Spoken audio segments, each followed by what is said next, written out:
Hi, welcome back to the Liam Sheff Show on UCY Radio and Truth Frequency.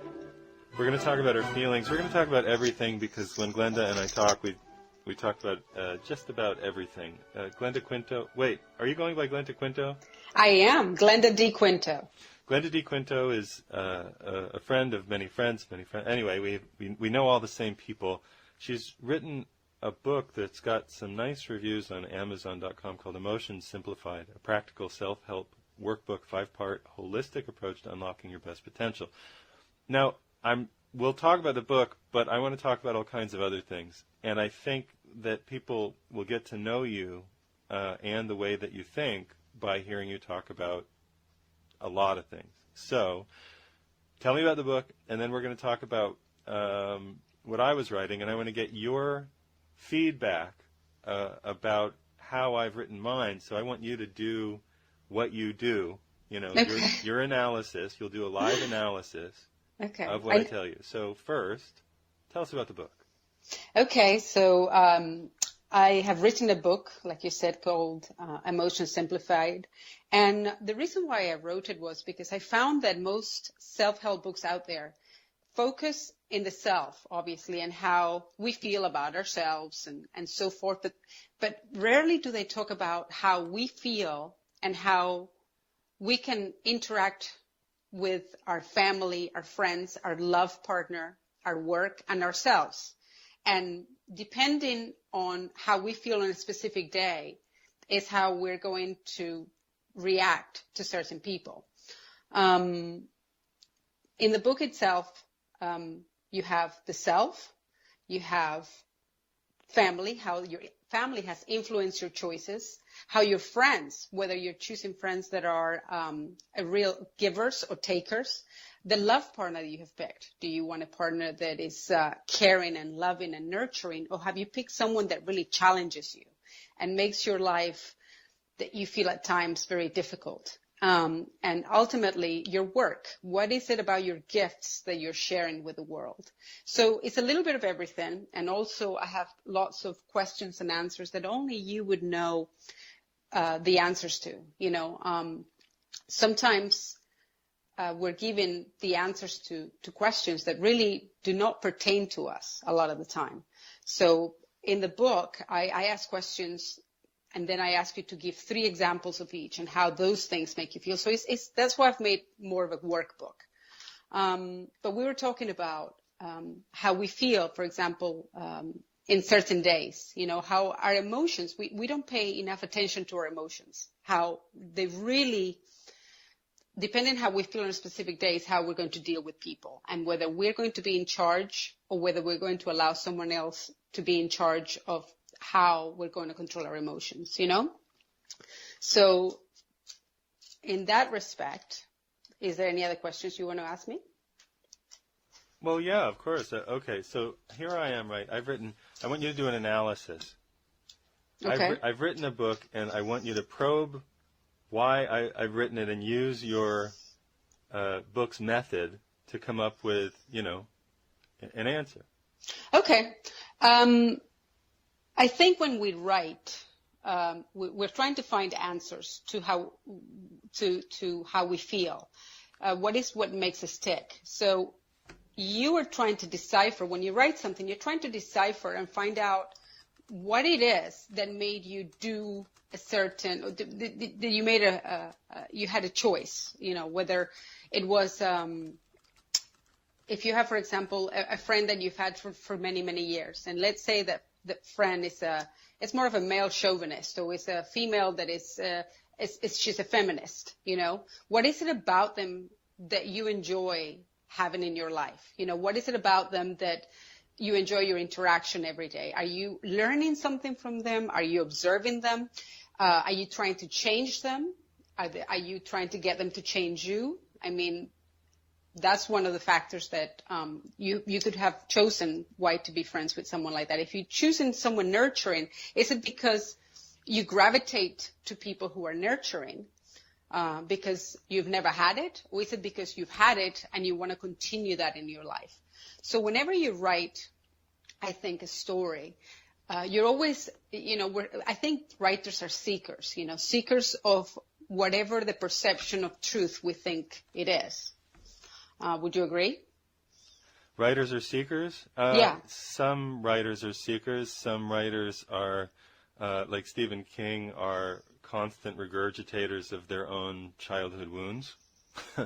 Yeah, but at the same time, there are in between. If you actually look at his books, that some of his books are very good, and some of his books Say very bad. Are very well, bad. I don't find, but you know, in many ways, he inspired me to write. I like I was telling you, I love screenplays because I love telling a story. I love combining fiction with fact. Emotion Simplify is more about our emotions. It's about empowering ourselves. That's why I wrote the book, because I feel that, you know what, if you're willing to take the time to just learn a little bit more about you and what is it about that makes you tick? How can you get rid of a bunch of crap that doesn't, you know, serve you anymore, really? Right. So do your magic on me. I mean, the audience, everybody always hears about everybody's plan, but go ahead. Use me as a live specimen. Okay. So are you, for example, in a scale of 1 to 10, how happy are you? I'm in the 7s. Okay, you're in the 7. So that's actually above average. And probably today is a 7. Tomorrow something could happen to you and I could ask you the same question and you could say to me, I'm a 5. No. Tomorrow will be an 8. Okay, there we go. But let's say 2 days ago, you were to say a 3. No, and I wasn't a 3. That's a very. I mean, I'd have to have a death in the family to be a 3. Okay, so you're pretty balanced. You're logical. You don't allow your emotions to really take you to that level. So your emotions do not oscillate that deeply, right? Well, you said happy, and happy is, I considered it almost shallow feeling. Okay, that's because you have a very cerebral idea about it. To me, happy is a state of contentment. It's a state of, am I doing everything that I want to do today? Am I enjoying the food that I'm eating, the people that I'm talking to? What about the people I'm eating? Sorry, go ahead. Yeah, the people that you're meeting today. No, I said eating, but I forget about it. Go ahead. Sorry. Well, did they taste good? Did you put enough salt and pepper? Not that kind of eating. Go ahead. Oh, the other kind of Whoa. eating. Did you put some honey in it? All right, go ahead. So, you know, it's there are different forms of happiness. But happiness, you know, I think we've become so desensitized, so numb to the word happy, because happy in itself is just the pure contentment that if you're happy eating someone, right? Meeting someone. You know, if you're happy, that's you're happy. Right. If someone is eating you, hey, you know, and you're enjoying it, you're in a state of contentment. You're in a place of happiness. So to me, that is your emotions. You know, when you're actually, whether you're lying down and you're enjoying that moment, that euphoria, that is happiness to me.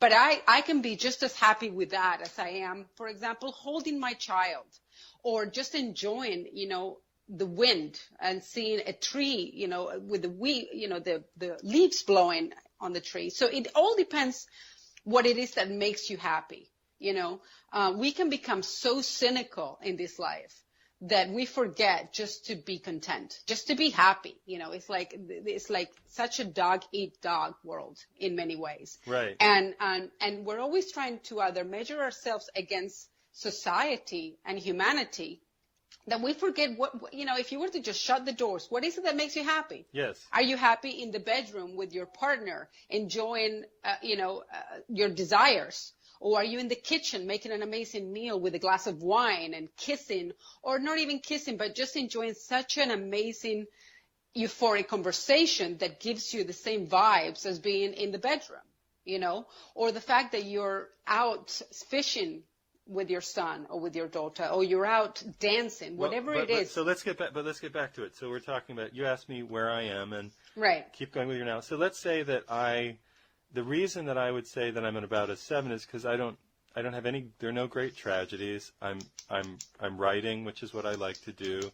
How much do you like to do it? In a scale of 1 to 10, how much do you like writing? Well, because I have you wouldn't know it, but I have a streak of sensual laziness that runs through me. I mean, what really would make me the happiest would be to have like an art studio in the Mediterranean with nude models running around that I could paint and chocolate everywhere. That's just. So why are you not doing that? Because I'm not quite there. I haven't earned it. But do you put the intention out there every day? I don't. I do what I feel like I'm supposed to do. Like I listen. Okay. You see that word, you're supposed to do? Yeah, but I listen. No, wait. I listen to this sort of calling that goes on in my spirit, and I go, okay, what am I supposed to be doing? I'm supposed to be writing right now. Okay, that's fair. It's more as long as you're putting the intention out there that, you know what, and I would suggest, for example, have a board where I put my intentions, my desires, my ideas of what makes me happy. Okay. And I really believe in that. Like, if you, like the picture that you just, I'm very visual. So what you just mentioned about being in Greece, I imagine being in Greece in this amazing white building with a beautiful, a terrace with, you in the middle with a beautiful, with your paintings and just seeing these beautiful girls with long hair just walking around, and yep. their hair covers their breasts little, now and then, and it moves with the flow of the wind. Right, and I get to paint. Yes. And listen, I can be in the Czech Republic, but I want to be in Southern Europe, so. It's warmer, It's warmer, You could be in the Czech, which are beautiful women, but it's a little bit chilly. Yeah, but they are beautiful. They are, The question is, when you look at a woman, how much of a percentage are you attracted to physically? Yeah, way too much, because I have 4 planets in Taurus. So all I see at first is physical beauty. And I don't mean one kind of physical beauty. I mean the varieties of physical beauty, the variety. Okay, so what do you love about a woman? What is it that when you look at a woman, what is it about them that you feel a total desire inside? Wow, I like that question. There's a bearing. They are. They have. They're not wishy-washy. They're not cut out of the cultural cookie cutter. They sort of resound with that goddess culture thing. They have strong feminine. We're just talking about the physical beauty first, though. You haven't spoken to them yet. Yeah, but you see all of this, don't you? I mean, you see it in their bearing. Like whether what? I don't know, because it's the same with guys. And there are times that you see some amazing-looking guy, and then you talk to them, and I swear it's like suddenly you went to McDonald's and asked for a sausage McMuffin, and it's not what you wanted when you went to the Ritz. Right. Because the outside, they look like the Ritz, and then they bring you a sausage McMuffin and a piece of paper. I must be experienced, because I know, I just feel like I know when the girl's going to be like, hey, hey, let's go shopping. Okay. Right. But I also have a lot of tolerance for a lot of different kinds of personalities in women, and as long as they're kind, I like people who are generous and witty. I like generous and witty people. Right. So looks. I like so many kinds of looks that are nice. There's so many different kinds of looking people, really. And I'm an artist. Do you attract the same type of woman? Oh my God. I get along in friendships best with Libra Virgos. I'm highly attracted to sexually to Sagittarius Leos. Sometimes Aries. I fight with Sagittarians sometimes. Okay. Yeah, I mean there are.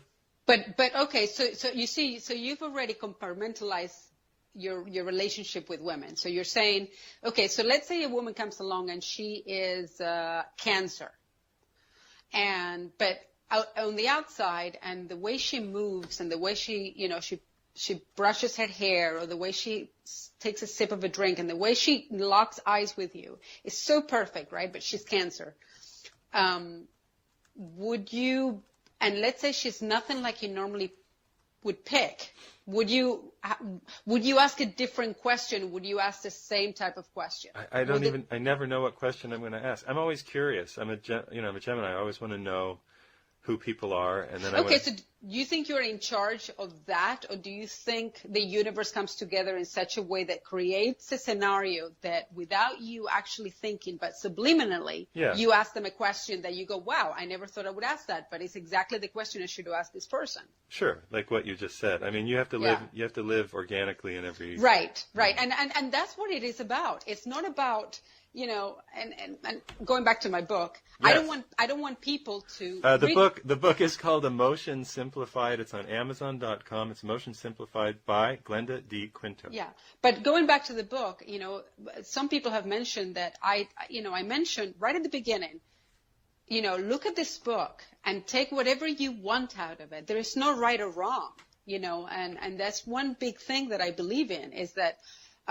Whatever you want in life, there is no such thing as right or wrong. It's always right, because even when it's wrong, it's something that I feel that we need to learn. So, for example, when you're talking about women and you're saying to yourself, and I'm asking you, are you picking the same type of women? So you're saying that women that are more like Libra and Virgo, you feel like that you're more friendly with, but not necessarily intimately attached to, and so no, you're I'm saying intimately in the heart, in the mind, and there. But not sexually. Well, it depends. There can be attraction, but the women I'm sexually attracted to look like Diana the Huntress or something. They just come out of Greek myth. They're Atalanta or something. They're these great, gorgeous, athletic creatures that I feel like sometimes I can barely keep up with. So I just, I try to enjoy it. Sometimes I feel a little trampled, but sometimes I don't. So they're kind of dominant, powerful women. I can I don't. In a friend, I want somebody who's equal, or makes an attempt to be more equal. So I have two strong female characteristics. Then they're the sexual ones that I'm attracted to. That are these fascinating, strong, gorgeous personalities who can't be managed, who can't be contained. Who do their thing. And then I have the deep friends who really need me, and we rely on each other. And we. Okay, who is more you inside? Like if you were to close your eyes and you. The friendship, the sensitive one. So that's more you. Okay, so how can we get you to feel sexually strong desire, like for that person? Why would I want to do that? Because there is an opportunity for you to explore something that maybe you haven't in the past. No, I've explored it. It's not as good. Okay, but you've put your mind to it. Yeah. That it's not as good. Yeah, it's not as good. I mean. Okay, can I ask you more of a personal question? Yes, doctor. I'm not. We're having a nice chat. I know. I told you I'd laid myself open on your dissection. Yes. Okay. So, who challenged you in your childhood? Your mother, or your father? Every one of my parents was a total asshole. Okay. Everyone, and I had three. There was my mother, who is difficult, really difficult. My father is just empty, and his wife, who was a chain-smoking, rail-thin, anorexic, bulimic harpy. Just the worst. Right. Worse than I've ever met. So would you say both women were very controlling? Yeah, definitely. Yeah. So that's your struggle. Mm. That's your struggle right there. Mm. You're picking these women who wanted to control you as a kid, and of course, thank God you were strong enough and you were smart enough to go. I don't think so. I was quite broken at times. No, but you've managed to bounce back. You at one point you looked at it and you're like, this just doesn't feel right. Well, what I said was my whole childhood I thought these people are assholes. I'm not sure of that, because when you're a kid you might feel it, but you don't actually know it because you don't have enough experience. You know what? I knew it. I remember telling my parents. I swear to God, I was 5 or 6 years old, Liam, and I told my mom. I said, Mom, am I adopted? And she said to me, no, why? And I said, it's just I don't feel I belong here. And I told her that. And I remember as a kid, there were times my life was so hard. I actually pondered suicide a few times, right. And I'm thinking, okay, shall I? And I would look at the medicine cabinet. I'm thinking, okay, I'm gonna eat some glass. Mm. And this is a true story, I'm going to eat some glass. And I would imagine, I would ponder what it would be like to eat the glass. And then I'm thought, oh, yeah, but it's going to get all cut through in my esophagus and it's not going to feel good. And I'm thinking, what if it doesn't kill me and I'm in pain? So that's not a good choice. Then I thought about jumping on top of from the roof of my house. And I thought, I'm just going to break a leg. So every time I attempted to kill myself, it wasn't good enough. Like I knew I wasn't going to die. Right. So, but I ponder that because my childhood was, I've written that in my book. I wrote that I remember looking at my parents. And I used to say to myself, why is it that I see something wrong with their behavior and they don't? So I was very lucky, but it's taken me 40 years, because I'm 41, it's taken me 40 years to finally break the cord, the umbilical cord, and not allow their behavior and their really what they think is good advice affect my life, and I think I feel liberated, and I think that's what I'm trying to do with my book as well, is I'm trying to tell people, your parents can only teach you what they know, whether it's right or wrong. And don't get me wrong, I feel as screwed up in many ways as you did when you were younger. You're like, you were dealt a wrong card. It's like, dude, somebody dropped me off at the wrong place. This is definitely, Yeah, I know. This is not what I signed up for. Well, by the time I got into my early 20s and my strong Eastern proclivities were really announcing themselves, I used to feel like if there had been a midpoint in the, the reincarnation cosmic bus stop. My gosh, yes. Right, I thought that there was probably this cosmic bus stop, and because I travel a lot, and so I'd be in bus stations. I thought, or a train station, and I thought, well, there's probably this cosmic bus stop. And what happened was, knowing me, they were going around saying, okay, you're headed here, okay, pay attention, make sure you're paying attention to where you're going to go. And I got distracted by one of those gumball machines that gives you these shiny stickers. And there's these shiny stickers, and I used to love those. And I had to put 50 cents. It wasn't 25. You put 50 cents and you get this shiny metal. And I'm like, oh, look at this. And I'm down a chute. And I'm like, no, I didn't choose. Too late. That's not what I picked. Yes. Yeah. I felt like that myself.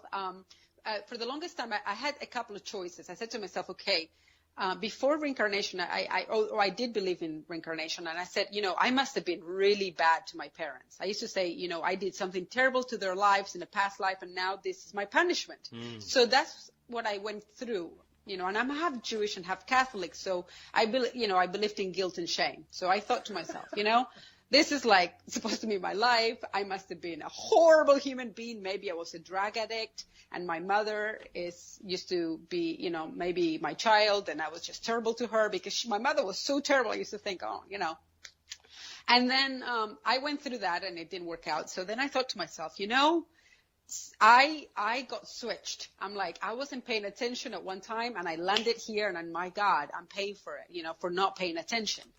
So it's funny because then I tried to pay more attention in my life to make sure I land, but I still haven't quite figured out what it is. What I do know is that I do have control of my life, and that I can love my parents, forgive them for what they do not know. Doesn't mean I want them in my life. I love my mom, and I forgive her for everything she's done to me. It doesn't mean I want her in my life. My father, I love, he's in my life for very small periods of time because that's all I can handle. And I feel good with that. Right. I think we become very destructive and self-destructive and very angry when we allow people in our lives that we don't want. And it's like, and people say to you, yeah, but that's your mother. It's like, fuck that, no, Well, let me just applaud you for that, because I love my mom. I don't know if I love my dad. I'm not sure.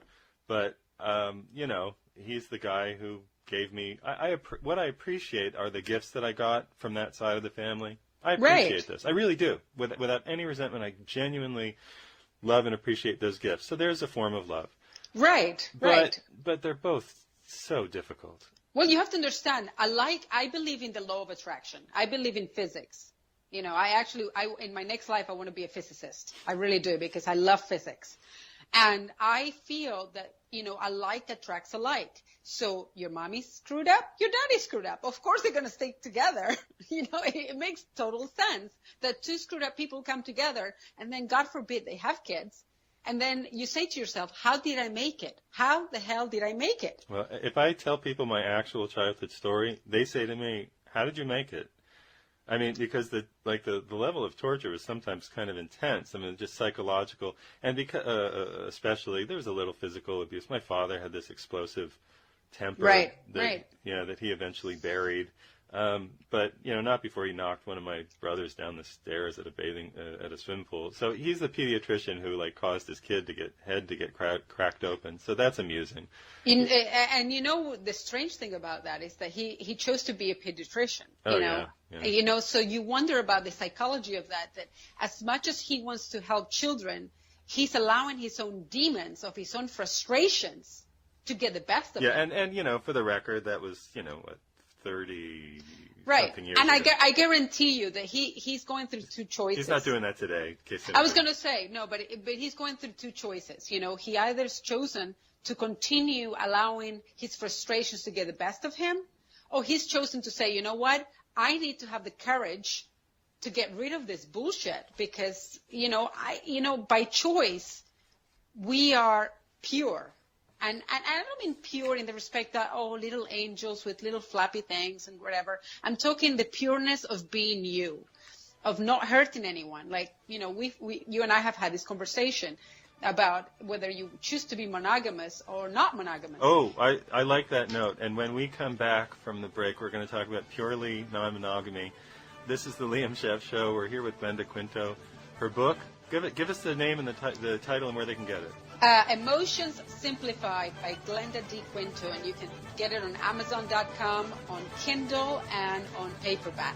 And we will be back. This is the Liam Sheff Show on UCY TV and Truth Frequency Radio. Stay tuned.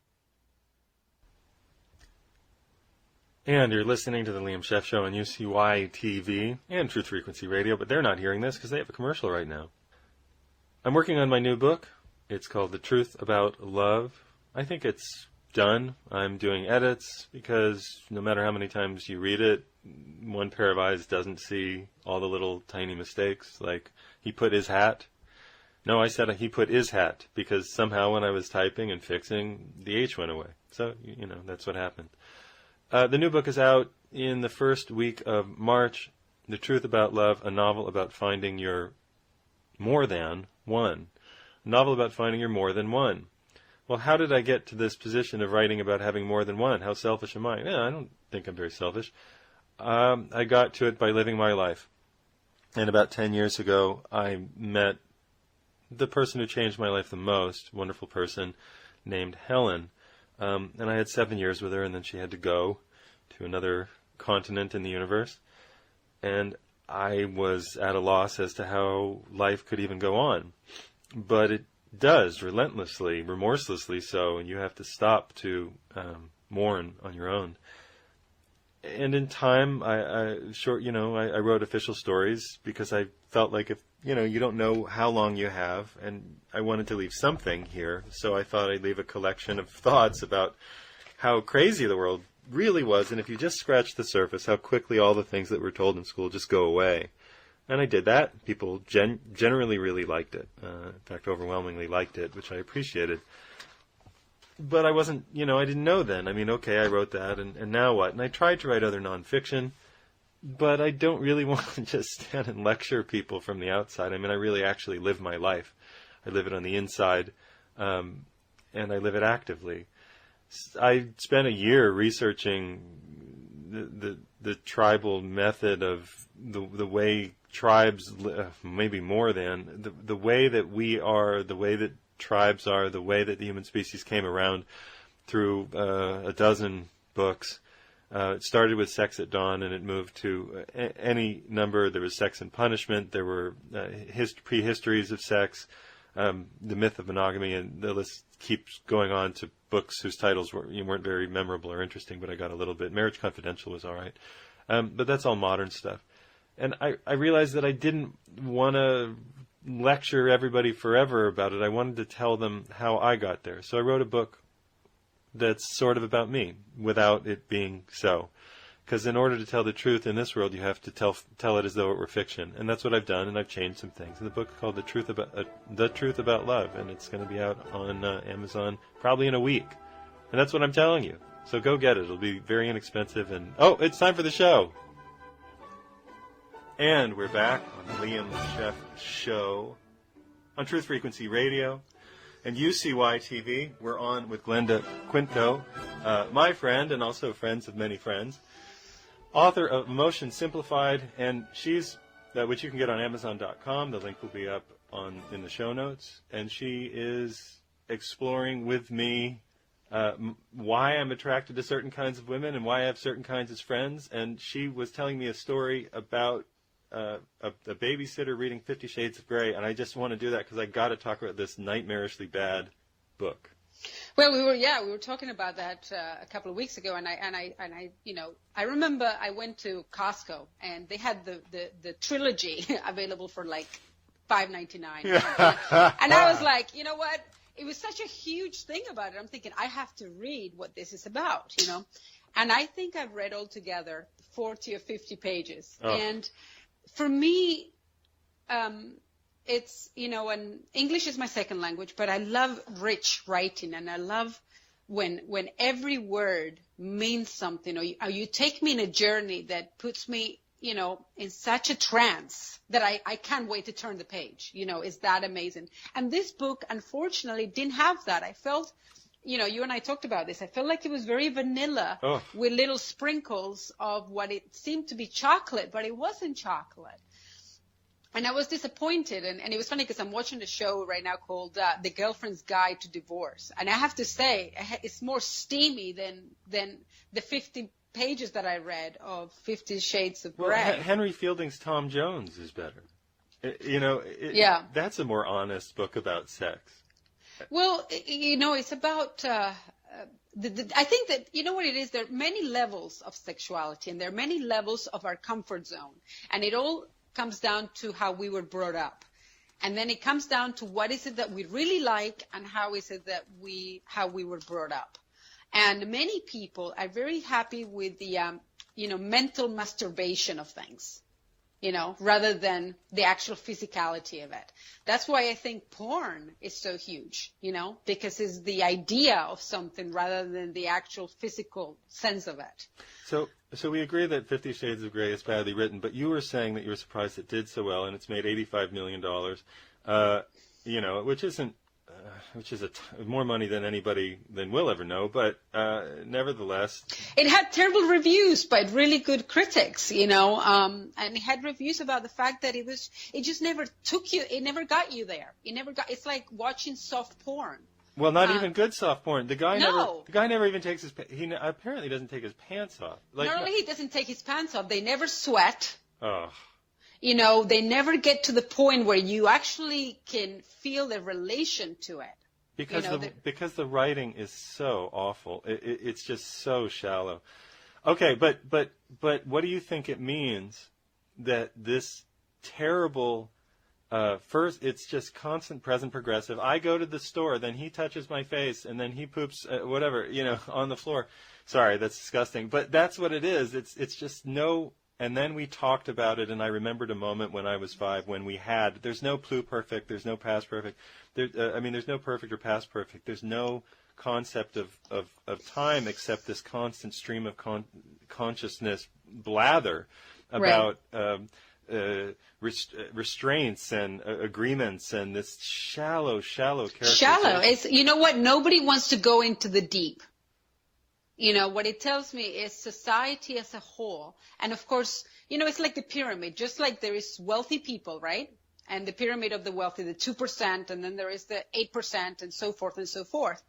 People who are the wealthiest, the 2%, they know something that most people don't.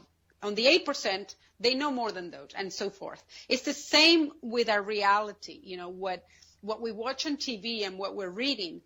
The reason why that book is popular is because it's politically correct to be superficial about our sexuality, although deep inside, many people really want that sweat, to remove those pants, at least put the guy and the girl in the freaking shower with no clothes on with some baby oil and create those visions that gives us an idea that their sex is hot with the steam coming through and the way he touches her back and the way, he grabs her neck. You know what I mean?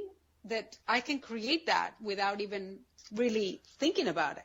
I like that you said that people like it because we're into shallow. I think that we are into shallow, and it also flirts with the idea of sex. It holds all of the fake Christian values if she's a virgin and eventually they get married in place. So instead of it actually being about real sex, oh, by the way, yours truly, Liam Skeef, has written a book called The Truth About Love, in which nobody gets married at the end, and there's plenty of sex in it, but it's not played. There are no whips. There are no chains. I think that the whips and chains in 50 Shades of Grey take the place of what actually happens in relationships, which are feelings.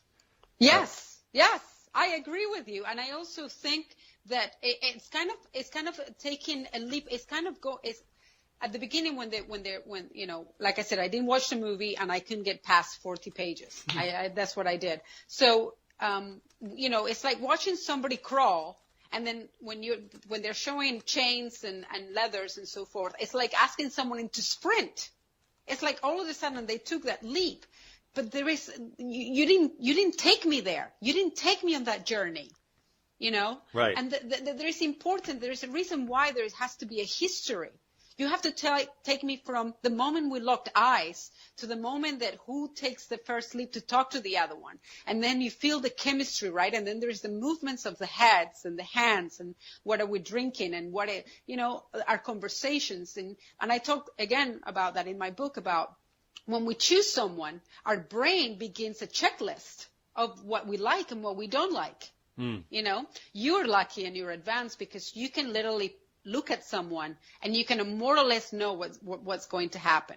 I think don't give me too much credit. I don't know what's going to happen. I know. No, but you can actually, you're better at picking a little bit better than most.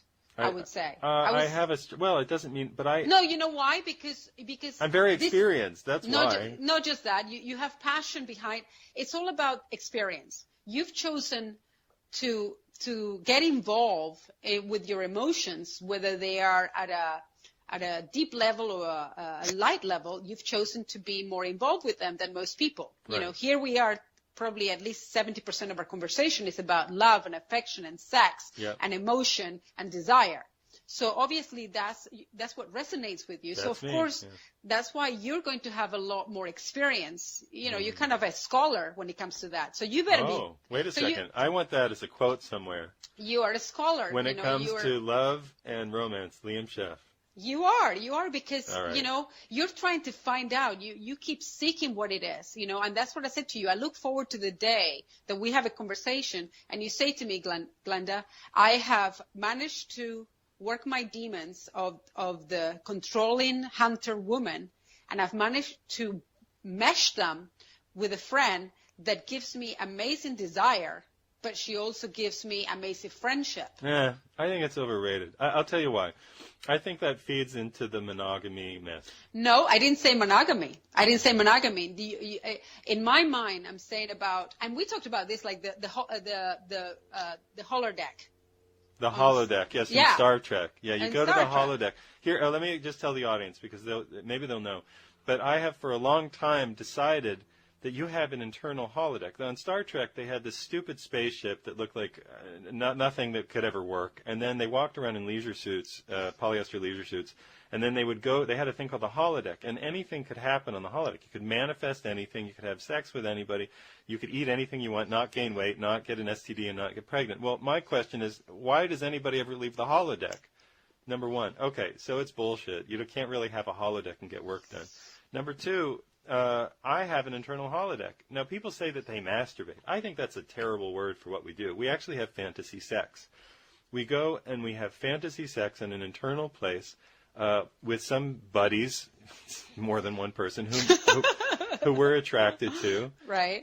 who's attracting us at the moment, Right. who we hate, who we're fighting with, whatever. And you feel where your body is pulling to them. They're call it the chakra system, but you feel which, the upper, the middle, the lower, where you're Okay, going. time out. Hold on. A very personal question. So when you're with these women who challenge you, right? The sexual women, the Sagittarius, Leo women that you are with, So right? exciting. That is so exciting. Yeah. Are they in control or are you in control In control of what? of the experience? Like, are they more on top? Are they the ones telling you what to do, or are you telling them? No. Or is it very equal? Yeah, it's very equal. It's very equal. Yeah. So you like how their personality is helping you embrace yourself, your own empowerment. So by them being so strong, does it make you feel stronger? Yeah, it's good. So because they have a high level of dominance, you feel like I don't go out with like incredibly dominant. I just like them to be their own No, I'm person. talking about sexually, just sexually. You They're see, not I'm sexually. only They're not sexually. I like an equal player. I've always liked somebody who, I use the word game. If somebody's game, like they just want, they put me in, coach. They're there. That's what I always feel. they about bring they bring their best game on that day, and you bring the they best enjoy game. it. They're there because Right. they enjoy it. They're not there to, oh, you ravage me. I'll just lay here. No, I always liked women who said, no, I'm a sexual being, and there's a line in my book, The Truth About Love, and it's because the book is so semi-autobiographical. It's fictionalized, so it's not like all of that happened. A lot of it didn't, but it's full of me and people that I've known, and they're changed, they're altered, so you won't see them exactly. And I've added a lot to them and taken away things too. So it is fictionalized. But there's a line that my character, the main character, Will, says, which is, I love it when they're there because they enjoy it, and they're able to lead and follow both in the same moment, and that's what I like. But you see, that's a symbiotic moment. That's a beautiful moment, and it's funny because I talk a lot about the art of communicating. It's an art to communicate in that level, and what you want is what many people, actually I wouldn't say many people want, because people who are reading 50 Shades of Grey, it's about dominance. Ugh. It's not about love. It's about dominance. And I wonder about that with reincarnation, because whenever you go into a state of transcendence, to see many people, like I feel at one point in my life, for example, I know that something happened to me, and I have attracted partners that want to dominate me, and I know it has to do with the fact that in a past life, probably with me, that I was more of a slave, So you have to become. So I wonder how we morph, because personally now I am in that type of relationship where it's a give and take. It's a beautiful symbiotic feeling when you have that. So that's why I was asking you about the women that you're saying about the Sagittarius, Leo women, that you feel that their energies are strong and they bring you, but you're saying that it's a symbiotic relationship. There is no power trip. There is always a little, I don't power struggle, but we figure out who we are. I guess what I have in my relationships is that I value communication above all things. Right. That's all. Right. And so I want to know where we are by knowing where she is, and then I can say where I am, and then we can figure out what's happening. I don't cling anymore as I used to, as I was trained to growing up, to the idea that we're going to be something forever. And that's probably but you what see, you changes were me. not trained into that because your mom and dad didn't make it. No, so I that's was not trained. true. I was trained to do it culturally. The idea is that my mother and father, of course, failed. I mean, that was But they didn't fail. No, they but did that's not fail. Yeah, they did fail in a million ways. They failed to communicate with each other. They did, but you see, the acceptance in reality, and again, I'll talk about that in Emotion Simplified in my book, is that nothing we fail. The true essence of wisdom and courage is the ability to get into a situation and know when it runs its course. Yeah, I hear So you. Your parents did not fail. They were not supposed to be together in the first place, but thank God they were, because they brought you into this life, and now you and I get to speak and enjoy our life. Well, and you doesn't get that to mean that experience. but if you're using that supposed to thing, doesn't it mean they were supposed to be together for a moment? They were supposed to be together for that moment. Right, but people need to remember when to let go. When I to realize, agree, you know? but they didn't. They did fail, because instead of accepting, they didn't actually accept that they weren't supposed to be together. They brutally murdered each other in a divorce. I agree with you, but at least what I'm saying is they did not fail when it comes to in my eyes. What they failed at was the fact of they didn't realize when they needed to get off the ride. You know, and that's what I'm trying to get people to experience in life. You know, we're all not meant to be together forever. We're just not. Well, go ahead, that's okay. So I'm right there with you. So go ahead, talk about that. We're on with Glenda. This is the Liam Sheff Show. We're here with Glenda Quinto, author of Emotion Simplified. I think that people grip to each other, they cling to each other, they bind each other, they terrorize each other with fear, anxiety. Totally. So totally. Instead of just saying, I know, let me be non-specific, but I have a couple of people who may be headed. Let me put these in. There's a couple that lives, I'm going to say in Argentina. That's not true. And there's another couple that lives in the Czech Republic. That's also not true. So anyway, the first couple in Argentina have been married for a long time. They have a lot of kids, and they have had a great sex life, but they're psychologically, philosophically on very different pages in terms of their worldly philosophies, their religious philosophies, etc. And it seems clear from the outside that they don't have enough to keep everything working lifelong, and they're terrified of it. And what I'm trying to say to them is, stop imagining that this pledge that you made 20 years ago to each other has to be you make the pledge to communicate with each other, make the pledge to be there for the kids, make the pledge to exactly. All right, I am with on. you all the way in that. That's exactly what it is. And it takes courage to do that, to say to yourself, you know what? We have amazing kids, but we don't speak the same language anymore. We're not here. We're not here together. We're not engaging anymore. And you can still love. And you know what's funny? If once they come to the agreement and to the resolution that, you know what, we need to go our separate ways. It might take 2 days, 2 years, whatever it is. But once they accept the fact that they're not supposed to be together anymore because they just don't mesh, and stop trying. You know, they're trying to get a square hole into a square box into a round hole. It's just not working anymore. It just doesn't work. So the best thing to do is to say, you know what? We love each other. We have the kids, but let's go and be happy. And you know what? If she wants to go and have numerous relationships, so be it. Nobody should crucify her just because she's a woman. She has desires. She has feelings, and she may not want to be into monogamy. Maybe the guy wants to be into monogamy. Maybe he wants a younger woman, or he wants an older woman, whatever it is that he likes. And both partners should love each other and respect each other for whatever that it is. You know, we have a need as human beings, and I have no idea why, but we have a need to put each other down when we don't understand something. We have a need to put that's so true. We have a need to put each other. We feel compelled to diminish when we don't understand. And as somebody, as a writer, as a journalist who's brought complex material and made it available to people that they didn't understand, they'll attack you. Oh, well, you probably. And like, no, right. Just read. Just take the 5 minutes that it takes. No, can't do that. But even if they read it, you know, why can you agree to disagree and say, you know what, I never looked at it that way. It's not something I totally understand, but I'm glad you do. And you know what? There will be people out there who understand and what you're writing. But what I don't understand is that we have this ability as human beings as going, you know what? I don't understand it, so I'm going to put it down.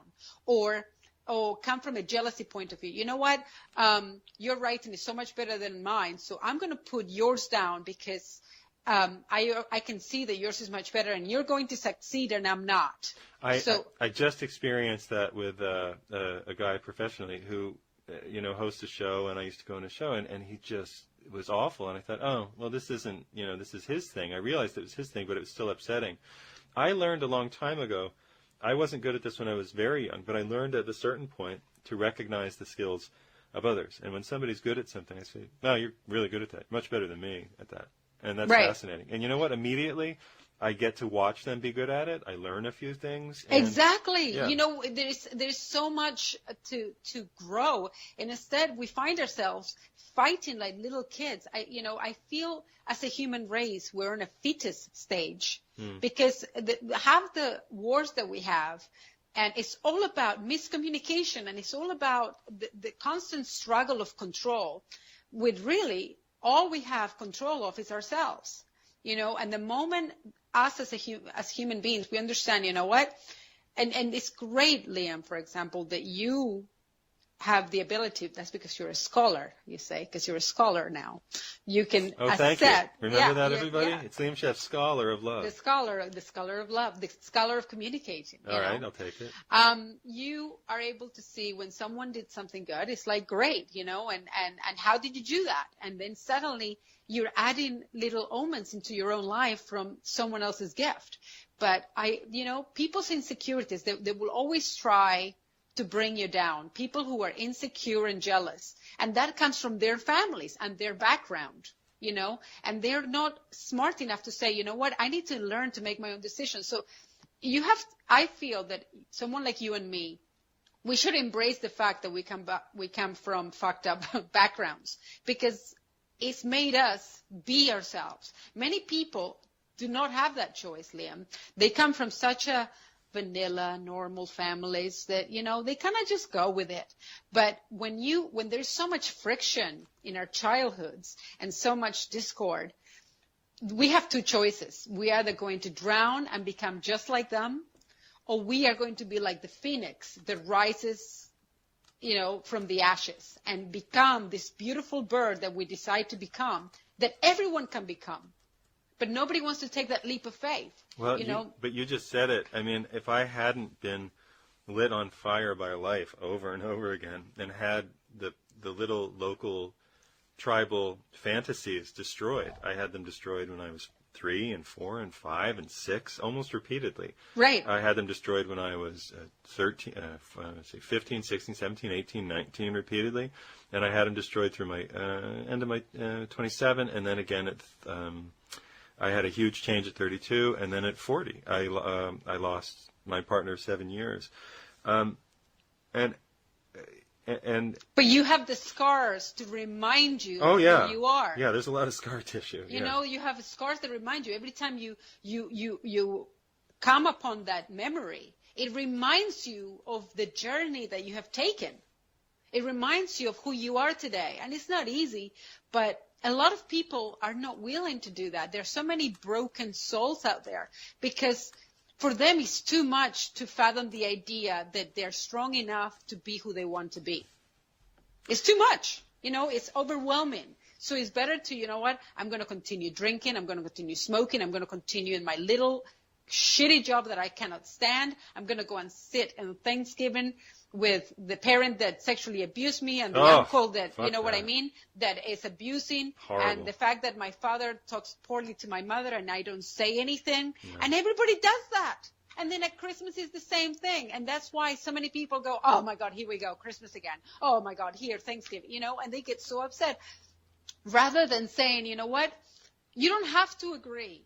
And you don't have to put yourself in that situation. Again, you don't have to hate them. You don't have to hate where you come from, but you can acknowledge that it wasn't what you wanted it to be. And you can acknowledge to say, you know what, I'm going to choose exactly what I want my life to be, whatever that may be. Yeah. I'm very specific about who I'll hang out with and who I won't. And people thought, you're not going home for... No, really not. There is no home, by the way. That's not home. So I don't know what you're saying. Right. I don't talk to my mother anymore, for example. And it's the best decision that I ever made. And I feel good about it. I don't feel, and for the longest time, I couldn't do it. I felt guilty. I felt like, everybody's like, that's your mother. That's your mother. It's like, dude, every time I come close, it's like she literally puts a knife in my heart and rips it to shreds. And it's like, why am I doing this? So I finally cut the cord and I feel great. Yeah. It doesn't mean I want her to be harmed. It doesn't mean I want her to go to hell. It doesn't mean I want her to die.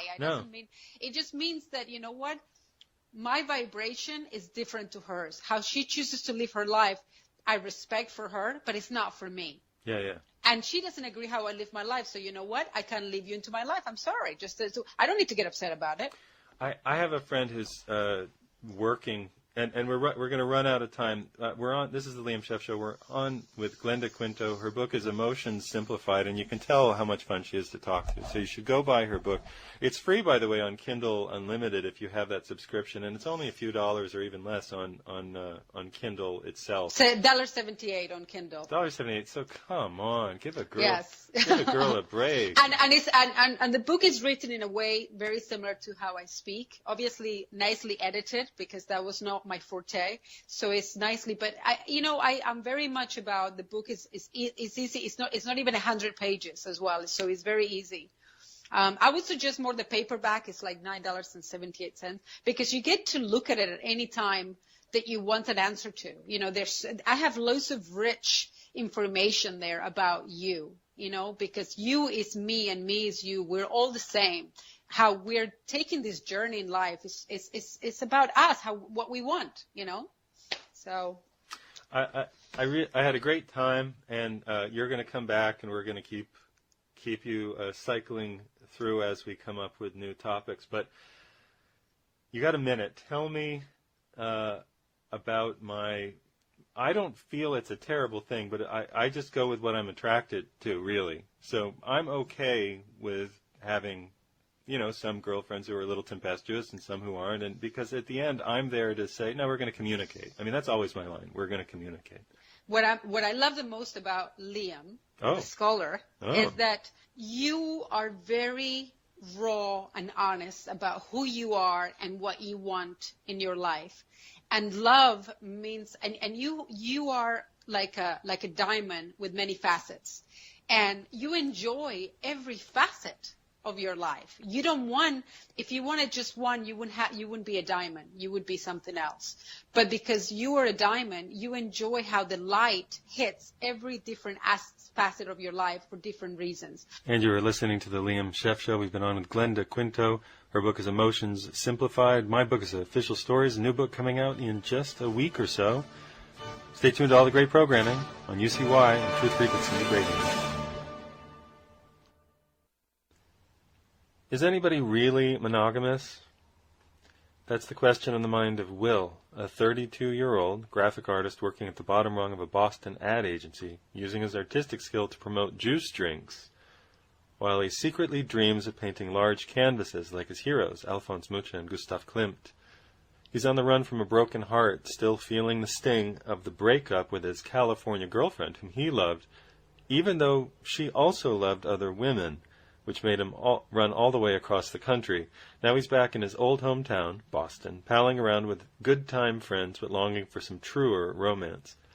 When he meets the perfect girl at work, she invites him into an exotic arrangement, but he's not sure he can keep up.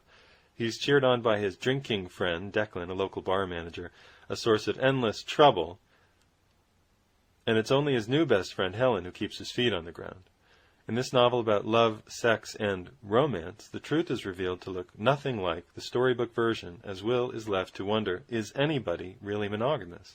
And deep down, is he? In this novel by me, Official Stories author Liam Sheff, you'll be invited into a world that you'll immediately recognize. In this fictionalized but semi-autobiographical account, we discover that true romance does not require exotic vacations, expensive hotel rooms, or movie star looks or lines. It occurs without warning, at work, in cars and subways, in elevators and on bridges, at bars and parties, in apartments, and on walks and talks with friends and lovers. The book playfully takes on the controversial subjects of non-monogamy, threesomes, sexual preference or sexual identity, and more in a loose, convivial atmosphere, allowing the reader to experience the thoughts and feelings of the characters, their doubts and insecurities, and the love that keeps them going, and coming back for more. Truth About Love is the first entry in the True Romance series by yours truly, Liam Sheff, which is being written, which takes romance novels out of fantasy and places them squarely where we live, grounded in our realities. The series takes on the issue of monogamy, non-monogamy, bisexuality, and more, but moves the story through the ebb and flow of genuinely experienced relationships. That's The Truth About Love, coming somewhere in the first week of March. Sorry that the date isn't absolutely secure. We'll call it the 5th. Call it the 5th of March, even though I think it'll be a little before that. This is Liam Sheff. You're listening to my show on UCY TV and Truth Frequency Radio. You can get my previously published book, Official Stories, which is a blast and a lot of fun to read. It's a reverse textbook to all the crap you were taught in school, and so was